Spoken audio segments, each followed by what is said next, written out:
Вітаю, шановні! Ви на каналі «Розмови об воєнній історії Білорусі» і з вами Віталь Червінський. Ми працягваем вивчати развіццё вайсковай справы на беларускіх землях.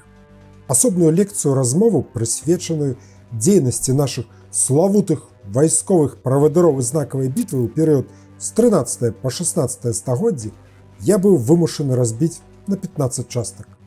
Такой працяглай лекцыі ў маёй педагагічнай практыцы яшчэ не было.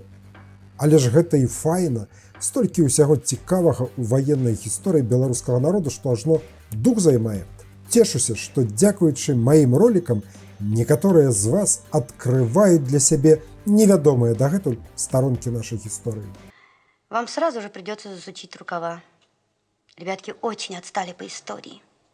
Нагадаю пра апошнія ролікі гэтай аб'ёмнай лекцыі. А для тых, хто выпадкова нешта прапусціў, дадам яшчэ і спасылкі на іх, каб зручна было шукаць. Пачніце з Давыда Градзенскага. Так, таго самага, якога я прапаную зрабіць патронам беларускага спецназа. Затым павітайцеся з вялікім князем Альгердам, тым, што даходзіў да Крыма і вымусіў некалі заплакаць самога Дзмітрыя Данскога. Паўдзельнічайце ў бітве на сініх водах, у той самай, дзе Альгерд разбіў 3 ардынскіх князькоў. Не прапусціце Андрэя Полацкага, князя, які навучыў Маскву, якім чынам біць ардынцаў. Аддайце пашану вялікаму князю Вітаўту і знайдзіце адказ на пытанне, як стаць сапраўды вялікім. Апраніце даспехі і папрацуйце цяжкім мечам на поле бітвы пад Грунвальдам. Паглядзіце, як самааддана абараняў краіну ад татар і маскоўцаў слуцкі князь Юрый Алелькавіч. Даведайцеся, чаму трыумфатар знакамітай клецкай бітвы князь Міхаіл Глінскі з'яўляецца вельмі неадназначнай асобай у беларускай гісторыі. Адчуйце сябе ўдзельнікам бітвы пад Клецкам. Паглядзіце на яе з вышыні птушынага палёту. Ролікі даволі змястоўныя, інфарматыўныя, таму не проста рэкамендую, але настойваю на іх абавязковым праглядзе. Не пашкадуеце. А цяпер да тэмы сённяшняй лекцыі размовы. Найвышэйшы гетман Вялікага княства Літоўскага Канстанцін Іванович Астрожскі. Пачнем з традыцыйнага тэста апытанкі для тых, хто хоча стаць свядомым беларусам. Увага! Пытанне. З якім вялікім антычным палкаводцам Канстанціна Астрожскага не параўноўвалі яго сучаснікі? А. З Ромулам, Б. З Ганібалам, С. Са Сцыпіёнам, Д. З Эпамінондам. Падумалі, абралі свой варыянт, запомнілі. А правільна адказалі ці не, даведаемся напрыканцы размовы. Рушым наперад. Канстанцін Астрожскі. Перад тым, як пагаварыць пра яго вайсковую дзейнасць, пачнем з паходжання. Наш чалавек. Можна сказаць, што з палешукоў, княжацкага роду, які вёў свой пачатак ад тураўскіх і пінскіх князёў, Герба Астрога, сын Івана Васильевича. Родавы маёнтак быў на Валыні, у Астрозе, дзе, верагодна, і нарадзіўся. Слава ўкраіне! А вось памёр у беларускім Тураве, якім валодаў і дзе жыў апошнія гады. Але аб усім па парадку. Пра дзяцінства вядома няшмат. У няпоўныя 7 гадоў страціў бацькоў. Яго выхаваннем займаліся баяры і старэйшы брат. У маладосці трапіў у Вільню да велікакняжацкага двара вялікага князя Казіміра. Меў сваяцтва з самымі уплывовымі людзьмі дзяржавы, што паспрыяла ўзвышэнню на дзяржаўнай службе. На жаль, не захавалася звестак, ці атрымліваў Канстанцін Астрожскі адмысловую вайсковую адукацыю. На той момант было традыцыяй павучыцца вайсковай справе ў заходняй Еўропе. Так рабілі многія, каму дазваляла заможнае становішча. Сустракаюцца згадкі, што малады князь мог паслужыць у караля Германіі, будучага імператара свяшчэннай рымскай імперыі Максіміліяна I. Але гэта толькі здагадкі. Магчыма, тонкасцямі вайсковага майстэрства авалодваў выключна на практыцы. Лёс Астрожскага на працягу ўсяго яго жыцця быў звязаны з вайной. Бітвы, баі, баявыя сутычкі, паходы, аблогі. Ён заўсёды дзейнічаў смела і рашуча, не спыняючыся нават перад значнай колькаснай перавагай праціўніка. атрымліваў і нокдауны, але заўсёды знаходзіў сілы, каб падняцца і працягваць бой. Сапраўдны баец.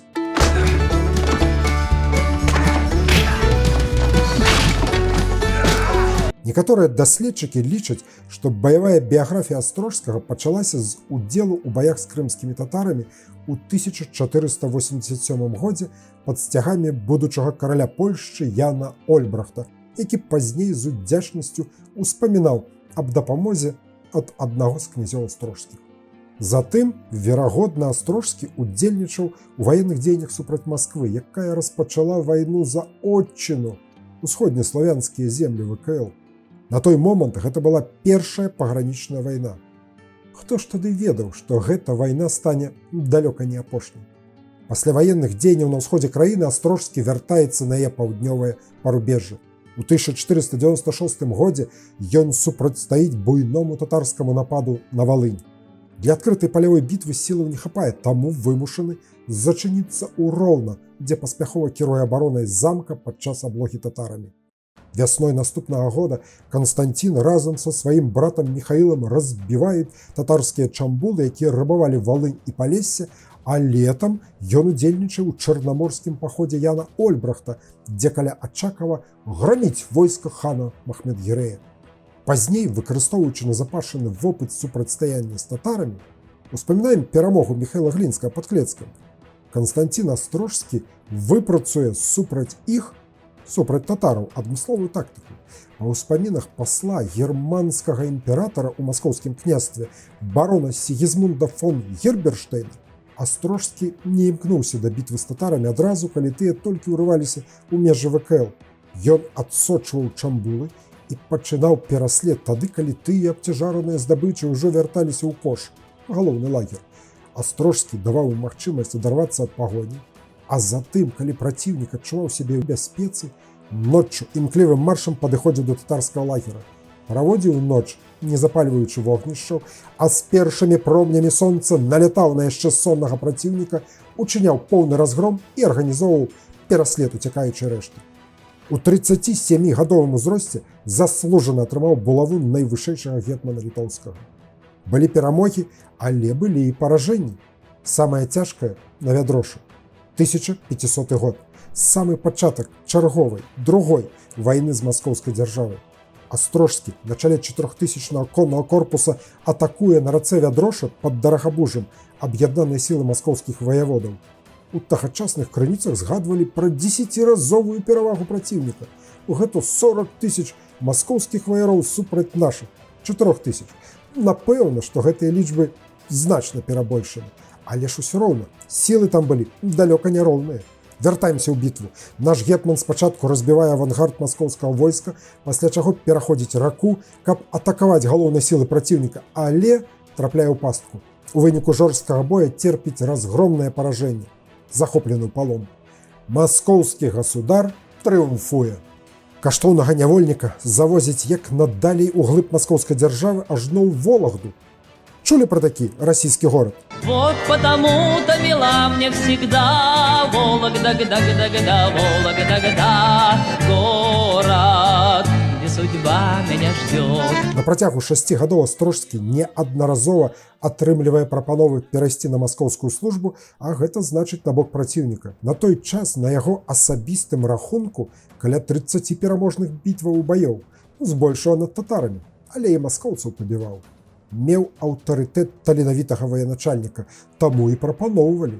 Яго і катавалі, і ласкавымі абяцаннямі абсыпалі. Усё марна. Як казаў некалі наш класік, мужна трымаўся юнак на дапросе, але раптам перадумаў і даў згоду. І вось тут важнае пытанне, якое застаецца дыскусійным. Беларускія, украінскія, польскія, літоўскія гісторыкі, нягледзячы ні на што, лічаць яго адназначна героем. Героем сваёй айчыны, Вялікага княства літоўскага, рускага і жамойцкага. А вось некаторыя расійскія гісторыкі з непрыхаванай крыўдай абзываюць нашага Канстанціна Івановича здраднікам, які парушыў прысягу. Дык што адбылося? Разбіраемся. Ішоў 1506 год. Не забыліся, што мы ў жніўні гэтага года зрабілі з крымскімі татарамі пад Клецкам? Дык вось, ішоў 1506 год, восень. Астрожскі ўжо 6 гадоў за кратамі. Спачатку прапановы перайсці на бок праціўніка на працягу 5 гадоў ішлі ад вялікага князя маскоўскага Івана III, таго самага збіральніка зямлі рускай, які развязаў 2 першыя вайны супраць ВКЛ. Той памірае, перадаючы трон свайму сыну Васілю III. Напэўна, прапановы Канстанціну Астрожскаму перайсці на бок Масквы узнаўляюцца па-новаму. Але марна. Праходзіць яшчэ год, і тут нечакана Астрожскі перадае пра сваіх ахоўнікаў, што гатовы прысягнуць вялікаму князю маскоўскаму. Узрадаваны Васіль III загадвае, як мага хутчэй прывесці гетмана ў Маскву. Там, 18 кастрычніка 1506 года, у прысутнасці маскоўскага мітрапаліта Астрожскі падпісвае ліст з тэкстам прысягі 27гадоваму маскоўскаму князю. Былі там і такія словы: «Буду абавязаны служыць яму і дзецям яго да смерці, а ніякага зла яму і дзецям ягоным чыніць, і нават думаць пра тое не мушу. Калі ж супраць таго ўсяго ў нечым адступлюся, і не будзе мне літасці Божай ні ў гэты век, ні ў будучыні». Астрожскі атрымлівае доўгачаканую свабоду. Ды не проста свабоду, годнасць маскоўскага баярына, зямельныя ўладанні. Яго прызначаюць камандаваць асобнымі памежнымі сіламі маскоўскай дзяржавы. Вось дык паварот. Няўжо маскоўцы ўсур'ёз разлічвалі, што наш вялікі гетман будзе ваяваць супраць сваёй айчыны? А з іншага боку, чаму б і не? Ён жа праваслаўны, а там у ВКЛ зараз уся ўлада выключна за каталікамі. Але што робіць Канстанцін Астрожскі, атрымаўшы свабоду? Пільнуе зручны момант і ўцякае на радзіму ў Вялікае княства Літоўскае. Там яго ўжо зачакалася гетманская булава. Летапісцы не напісалі, колькі часу спатрэбілася Астрожскаму на рэабілітацыю фізічную, каб паправіць здароўе. Усё ж 6 гадоў правёў у кайданах на хлебе ды вадзе, ды і псіхалагічна трэба было ураўнаважыцца. Усё ж хоць і фармальна з кукішам у кішэні. Але ж падпісаў прысягу маскоўскаму правадыру. Ужо праз месяц пасля вяртання яму будзе вернута пасада найвышэйшага гетмана ВКЛ. Не пройдзе і года, як Канстанцін Астрожскі узначаліць абарону дзяржавы супраць маскоўскіх войскаў падчас новай, ужо 3-й вайны. Задушыць мяцеж Міхайла Глінскага. На працягу 2 наступных дзесяцігоддзяў будзе паспяхова змагацца супраць татарскіх набегаў на поўдні дзяржавы. А мог бы так і сканаць у валагодскай цямніцы. Лічу, што і ў тактычным, у стратэгічным плане Астрожскі прыняў правільнае рашэнне. Можна сказаць, што пакінуў свайго праціўніка у дурнях. Рукі вверх. О. І здрады тут аніякай не было, а быў халодны разлік. У красавіку 1512 года у Вішнявецкай бітве на Валыні гетман Астрожскі разам з каронным гетманам Мікалаем Камянецкім атрымліваюць перамогу над буйным татарскім войскам. Праз паўгода Астрожскі вымушаны зноў бараніць Вялікае княства Літоўскае ад чарговай навалы з усходняга напрамку. Падчас 10гадовай вайны, 4-й па ліку, якую распачала маскоўская дзяржава ў змаганні за смаленскія землі ВКЛ, дабіваецца сваёй самай бліскучай перамогі. Пра гэту бітву будзе асобная лекцыя размова, таму цяпер толькі тэзісна. 8 верасня 1514 года на беразе ракі Крапіўна, што паміж Оршай і Дуброўнаю, Канстанцін Астрожскі ўшчэнт разбівае буйное маскоўскае войска, якім камандавалі ваяводы Іван Чаляднін і Міхаіл Булгакаў-Голіца. У ноч з 7 на 8 верасня ён патаемна перапраўляе свае галоўныя сілы на левы бераг Дняпра па зробленых са звязаных бочак пантонных мастах, а таксама праз броды. Тым часам войскі праціўніка ўжо стаяць, пашыхтаваныя ў сваім традыцыйным баявым парадку, 3 расцягнутымі лініямі па фронту да 4, а глыбінёй да 5 кіламетраў. На правым фланзе Астрожскі ставіць конныя харухвы Юрыя Радзівіла, на левым найманую польскую конніцу, а паміж імі пяхоту з ручніцамі. Конніцу размяркоўвае ў 2 лініі, пад прыкрыццё пяхоты выставляе частку гарматаў. Астатнюю артылерыю пакідае ў засадзе, бліжэй да свайго правага крыла. Зыходзячы з колькаснай перавагі праціўніка, Астрожскі галоўную надзею ускладае на артылерыю і агняпальную зброю, ручніцы. Падчас бою пад выглядам адступлення ўцягвае праціўніка ў пераследаванне і выводзіць яго на нашым правым фланзе пад агонь сваіх замаскіраваных гармат і агняпальнай зброі драбаў, пяхотнікаў. Выкарыстаўшы паніку сярод маскоўскіх ратнікаў, а таксама няўзгодненасць дзеянняў маскоўскіх ваяводаў, давяршае разгром ворага, які страчвае больш паловы свайго войска толькі забітымі. Захоплівае вялікі палон, у тым ліку маскоўскіх ваяводаў. Пасля гэтай бітвы Астрожскі адваёўвае Дуброўну, Мсціслаў і Крычаў, аднак не можа здзейсніць галоўнага – вярнуць Смаленск. Тая вайна, падчас якой адбылася бітва пад Оршай, нягледзячы на лакальныя поспехі, мела зацяжны характар і скончылася для ВКЛ стратамі тэрыторыі. Тым не менш, значэнне аршанскай перамогі вялікае, як у маральна-псіхалагічным плане, так і ў практычным. Тотальнае прасоўванне маскоўскіх войскаў у глыб нашых земляў спынілася, і яны былі вымушаны абмежавацца спусташальнымі рэйдамі. Наступныя гады Астрожскі праводзіць у ваенных паходах, працягвае бараніць беларускія землі ВКЛ ад усходнія навалы, а украінскія на поўдні Вялікага княства ад татарскіх набегаў. Восенню 1517 года на чале корпуса рушыць у паход на Пскоўшчыну, дзе няўдала штурмуе крэпасць Апочку, якая месцілася на выспе на высокім узгорку. Гэта крэпасць знаходзілася на скрыжаванні шляхоў з Пскова, Новгарада, Полацка і Вільні. Невялікая, драўляная, але непрыступная. Аблога цягнулася 25 дзён. Пад націскам пераўзыходзячых сіл праціўніка, якія падышлі на дапамогу гарнізону крэпасці, быў вымушаны адступіць і вярнуцца ў Полацк. Праз 300 гадоў пасля гэтых падзей расійскі гісторык Мікалай Карамзін напіша з піетэтам і гонарам: «Расіяне загладили стыд Аршанской битвы, возложив на Константина знамение беглеца». Цяпер у Апочцы стаіць вось такі памятны знак у гонар перамогі над польска-літоўскімі захопнікамі. У жніўні 1519 года зноў няўдача. Гэтым разам Канстантин Астрожскі церпіць крыўднае паражэнне ад татараў пад Сокалем на Львоўшчыне. Чаму крыўднае?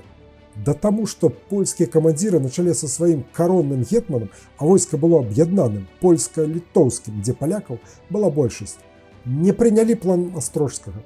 Разбіць праціўніка па частках, самі з вусамі. Як гэта каронны гетман будзе падпарадкоўвацца гетману літоўскаму? Павялі сябе саманадзейна, а скончылася ўсё крывавай бойняй і вялізнымі стратамі. Праз 5 гадоў, летам 1524 года, Астрожскі адбівае чарговы напад татараў на паўднёвыя землі ВКЛ. У 1527 годзе атрымлівае перамогу ў бітве на Альшаніцы над войскам крымскага царэвіча Малая. Дарэчы, Альшаніцкая перамога становіцца апошнім трыумфам нашага гетмана. Але якім значным? Каротка пра тую перамогу. Татарскае войска, абцяжаранае здабычай і палоннымі, добра папустошыўшы Палессе, дайшоўшы да Турава і Пінска, вярталася праз Кіеўшчыну ў Крым. Астрожскі наганяе татараў ля Альшаніцы недалёка ад Канева, дзе тыя спыніліся на адпачынак. Галоўны бой адбываецца раніцай 27 студзеня. Войска ВКЛ б'е па татарскаму лагеру знянацку на досвідку так, што крымскія татары не паспяваюць хутка дабрацца да сваіх коней з-за глыбокага снегу. Лічбы стратаў унушальныя. Паводле Мацея Стрыйкоўскага было забіта 24 000 татараў, 700 трапілі ў палон. Вызвалена да 40 000 чалавек, захопленых у няволі. Відавочна, што лічбы завышаныя, але іншых не маем. Пасля гэтай перамогі адбываецца ўезд Канстантина Астрожскага ў Кракаў, дзе яго вітаюць кароль і каралева. Перад найвялікшым гетманам літоўскім каларытнай калонай рушаць палонныя татары. Уяўляе, якое было відовішча. Наш гетман карыстаўся найвялікшым аўтарытэтам не толькі ў сваёй краіне, але і па-за яе межамі. Стаў першым у Вялікім княстве літоўскім праваслаўным, які заняў прызначаныя для каталікоў пасады віленскага кашталяна і троцкага ваяводу. А гэта другі чалавек у ВКЛ пасля вялікага князя. Быў вельмі багатым, але паводзіў сябе сціпла ў побыце. Шмат асабістых рэсурсаў траціў на развіццё вайсковай справы.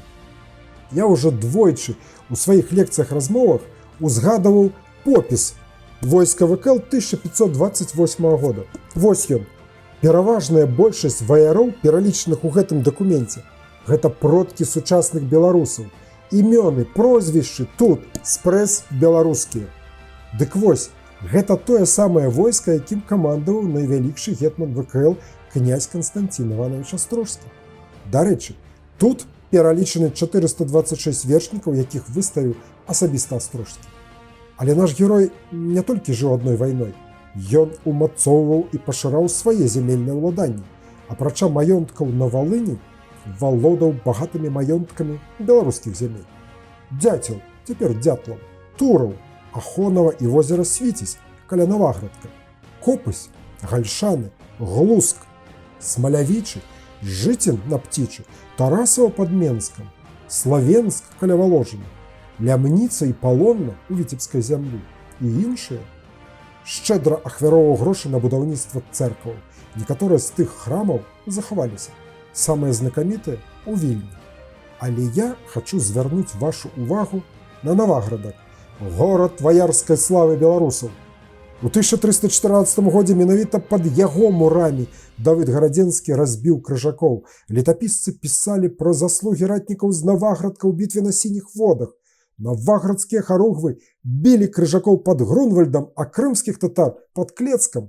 Адзначыліся яны і ў Аршанскай бітве. Невыпадкова князь Астрожскі стаў фундатарам праваслаўнага храма ў гэтым слаўным горадзе. Барысаглебская царква. Вось як яна магла выглядаць у часы Астрожскага, які быў яе фундатарам. Паглядзіце на тагачасны Наваградак вачыма беларускага мастака Паўла Татарнікава.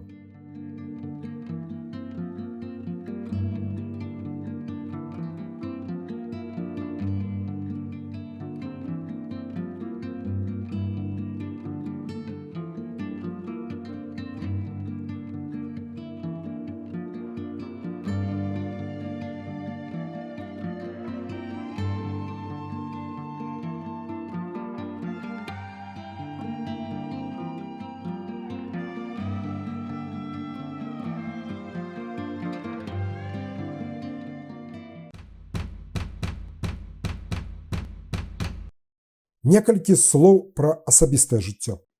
Жанаты быў двойчы. Пасля смерці Таццяны Гальшанскай ажаніўся з княгіняй Аляксандрай Сямёнаўнай Слуцкай. Памятаеце, была лекцыя, размова пра Алелькавічаў. Нават фрагмент фільма Анастасія Слуцкая вам паказаў. Дык вось, новай жонкай Астрожскага стала дачка той самай Анастасіі Слуцкай, якая паспяхова бараніла сваё княства ад крымскіх татар. Ад гэтага шлюбу нарадзіўся сын Канстантин Васіль, які таксама прыдбаў вялікую славу, як і яго бацька, але не толькі на ратным полі.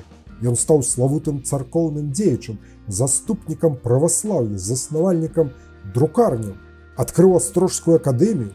Памёр Канстантин Иванович Астрожскі 11 верасня 1530 года ва ўзросце 70 гадоў на беларускай зямлі у Тураве.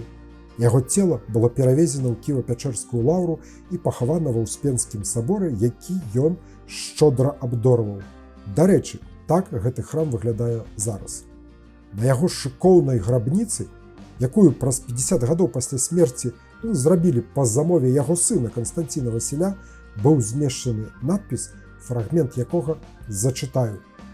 «Маскву з татарамі паклаўшы, атрымаў 63 перамогі, крывёю аздобленая Рось, Дняпро, Альшанка, прыхарошыў і заснаваў шмат замкаў, шмат манастыроў, шмат святых цэркваў, якія ў княстве Астрожскім і ў сталічным месцы Вялікага княства Літоўскага Вільні пабудаваў. Шчодра абдарыў храм прачыстай Багародзіцы Пячэрскай, у якім пасля смерці быў пакладзены. Заснаваў для нямоглых прытулкі, для дзяцей школы, для людзей рыцарскіх у Марсавай акадэміі дзіды з шаблямі пакінуў. Напішы ахвотна. Сцэпіёну рускаму Канстантину Ивановичу князю Астрожскаму, гетману Вялікага княства Літоўскага, да будзе ўсё гэта над магіллем. На жаль, надмагільны манумент за сваю гісторыю значна цярпеў у выніку пажара, шматлікіх перабудоў і няўдалых рэстаўрацый, быў цалкам знішчаны ў лістападзе 1941 года, калі Успенскі сабор быў разбомблены. Канчаткова манумент аднавілі літаральна учора, у жніўні 2021 года. Вы можаце ўбачыць яго праект. Насамрэч выглядае яшчэ больш шыкоўна. Наш гетман гэтага заслужыў. Падводзячы вынікі вайсковай дзейнасці Канстанціна Астрожскага, хачу адзначыць, што яго перамогі ўваходзілі ў ранейшыя еўрапейскія хрэстаматы і па гісторыі вайсковага майстэрства як узор удалай тактыкі змагання з пераважаючымі сіламі праціўніка, як прыклад вырашальнага ўплыву таленту і майстэрства военачальніка на вынік бітвы. Якія лічбы варта запомніць? Ну, напэўна, 63. Колькасць пераможных бітваў баёў, у якіх паўдзельнічаў князь Астрожскі за сваё яскравае жыццё. Гэта лічба зафіксаваная ў эпітафіі на помнікі Астрожскаму. Варта не забываць і лічбу 3. Столькі было паражэнняў: Вядроша, Апочка, Сакаль. Калі карыстацца спартыўнай тэрміналогіяй, то лік разгромны на нашу карысць. Так, мы нічога не забыліся. Я пра тэст апытанку для тых, хто хоча стаць свядомым беларусам. З якім вялікім антычным палкаводцам Канстанціна Астрожскага не параўноўвалі яго сучаснікі? З Ромулам, з Ганібалам, са Сцыпіёнам, з Эпамінондам. Некалькі хвілін таму я зачытаў вам фрагмент надпісу на надмагіллі, які заканчваўся словамі: Сцыпіёну рускаму Канстанціну Івановичу Астрожскаму, гетману Вялікага княства Літоўскага, да будзе ўсё гэта над магіллем. Ну, як бачым, са Сцыпіёнам афрыканскім нашага гетмана параўноўвалі.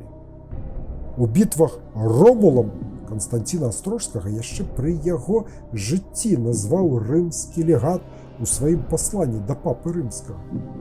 Храніст Мацей Страйкоўскі пісаў пра Астрожскага, што цяжка нават выславіць усю дзейнасць гэтага сціплага з выгляду і невысокага чалавека, ды называў яго другім Ганібалам. Астрожскага таксама параўноўвалі з Александрам Македонскім, індыйскім царом Пірам, армянскім царом Тыгранісам, македонскім Антыохам і іншымі вялікімі палкаводцамі свету. А вось з фіванскім палкаводцам Эпамінондам параўнаць князя Астрожскага ніхто не дадумаў. Правільны адказ Д. Эпамінонд.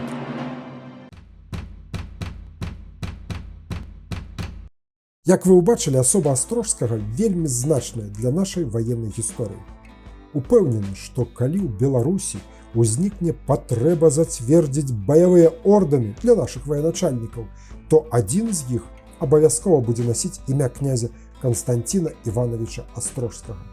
Памятаю, як у пачатку 1990-х гадоў, калі паўставала беларуская незалежнасць, гучалі прапановы падкарэктаваць назву сувораўскай ваеннай вучэльні, заменіць імя Суворова на аднаго з герояў нашай беларускай гісторыі. Варыянтаў было некалькі. Астрожскі, здаецца, у гэтым спісе ішоў адным з першых. Дарэчы, ва ўкраіне падобнае ваеннае вучылішча было пераўтворана ў кіеўскі ваенны ліцэй, які ўжо 3 дзесяцігоддзі як носіць імя Івана Багуна, наказнога гетмана войска Запарожскага. А маглі і Канстанціна Астрожскага ушанаваць такім чынам, але, напэўна, пакінулі гэту асобу для нас, для беларусаў. Дзеля справядлівасці адзначу, што ў сучаснай украінскай арміі імя Канстанціна Астрожскага ў вялікай пашане. Перад вамі нарукаўны знак 30-й асобнай механізаванай брыгады імя князя Канстанціна Астрожскага ўзброеных сіл Украіны. Мы бачым, што пры распрацоўцы ваенна-геральдычнага сімвала гэтай вайсковай часткі былі выкарыстаны элементы герба Астрожскіх. Выглядае вельмі стылёва і файна. Малайцы украінцы. Я адмыслова пацікаюся гісторыяй гэтай брыгады. Якое дачыненне мае да яе найвышэйшы гетман ВКЛ? І ведаеце, усё слушна. Гісторыя брыгады пачынаецца з восені 1941 года. Тады яна была сфарміравана як кавалерыйская дывізія. Заслужыла звання гвардзейскай. Яе воіны прайшлі праз усю вайну, вызвалялі Украіну. 30 салдат і афіцэраў атрымалі званне Героя Савецкага Саюза. Вызвалялі горад Дуброўна, а ўладальнікам гэтага горада некалі быў Канстанцін Іванович Астрожскі. Дывізія атрымала найменне Ровенская. І тут усё лагічна. Менавіта гэты украінскі горад У 1496 годзе Астрожскі абараніў ад крымскіх татар. І гэта не адзіная вайсковая частка, якая носіць імя слаўнага гетмана. У 2018 годзе імя вялікага гетмана Канстанціна Астрожскага атрымала літоўска-польска-украінская брыгада. Вось так. Што пачытаць? Геннадзь Цагановіч. Айчыну сваю баронячы Канстанцін Астрожскі. Працытую словы аўтара, вядомага беларускага гісторыка, які звяртаецца ў пачатку гэтай кнігі да свайго чытача. У беларускую гісторыю славуты князь трывала ўвайшоў і паходжаннем, і справамі, і ўсім сваім жыццём. Такія постаці, як Кастусь Астрожскі, складаюць гонар кожнага народа, і яны мусяць вяртацца ў памяць нацыі нават пасля стагоддзяў забыцця. Нацыя жыве, пакуль у ейнай свядомасці жывуць яе героі. Без іх яна памірае. У 2010 годзе ў часопісе Узброеных сіл Рэспублікі Беларусь выйшаў мой артыкул пра Канстанціна Астрожскага пад трохі правакацыйнай назвай «Беларускі Ганібал». Будзе магчымасць знайсці ў бібліятэках, пачытайце. Пра што помніць? Пра тое, што найвялікшы гетман вялікага княства літоўскага князь Канстанцін Іванович Астрожскі адзін з найвялікшых военачальнікаў зямлі беларускай.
Я ўжо апавядаў вам у мінулых роліках пра набор плакатаў паштовак палкаводцы і военачальнікі зямлі беларускай, які выйшаў амаль 10 гадоў таму. Там 28 асобаў, сярод якіх і Канстанцін Іванович Астрожскі. Наколькі ведаю, яшчэ засталося некалькі камплектаў. Перад вамі скрын старонкі інтэрнэт-крамы, дзе тыя плакаты яшчэ можна набыць. Тэлефануйце. На гэтым усё. Тэмай наступнай лекцыі размовы стане Аршанская бітва 1514 года. Прайшло больш за 500 гадоў, як яна адбылася, але рэзананс ад гэтай падзеі не сціхае. Дзякую вам за ўвагу і дапамогу. Тым, хто вырашыць запісацца ў пачэсныя шэрагі спонсараў, патронаў або мецэнатаў гэтага канала, прапаную націснуць на кнопку «Спансіраваць», «Долучыцца». Не пужайцеся, што адразу спішуць грошы. Там размешчаны мой невялікі ролік з тлумачэннем. Пішыце каментарыі, стаўце падабайкі, прапаноўвайце падпісацца на гэты канал сваім знаёмым вайскоўцам. Няхай нам усім і ва ўсім шчасце. Гонар маю. Да сустрэчы на крапівінскім полі пад Воршай.